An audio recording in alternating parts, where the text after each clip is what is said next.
Hi guys, this is Perkins here. But today we're going to be talking about Module 1, Lesson 28. In this lesson, we're talking about being able to solve subtraction word problems. So we're going to look at this word problem. We know that whenever we have a word problem, we read it 3 times and we're going to do cubes. Alright, so let's look at this. It says 7 frogs sat on a log. 3 frogs hopped away. How many frogs are still on the log? I'm going to read it again. 7 frogs sat on a log. 3 frogs hopped away. How many frogs are still on the log? Okay, I'm going to read it again. 7 frogs sat on a log. 3 frogs hopped away. How many frogs are still on the log? Now I'm going to read it again. This time we're going to do cubes after. 7 frogs sat on a log. 3 frogs hopped away. How many frogs are still on the log? Alright, now we're going to circle our numbers. Now our numbers are hiding in this word problem.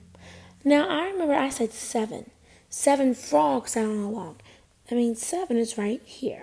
7 frogs sat on a log. 3. So whenever we have a number that's hiding, we circle it, and then we put the actual number on top.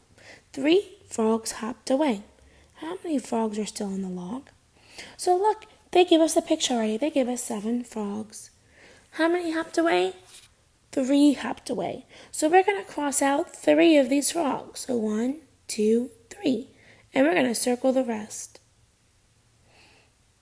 Okay, so now we can use our picture to do our number bond and our number sentence and then our statement.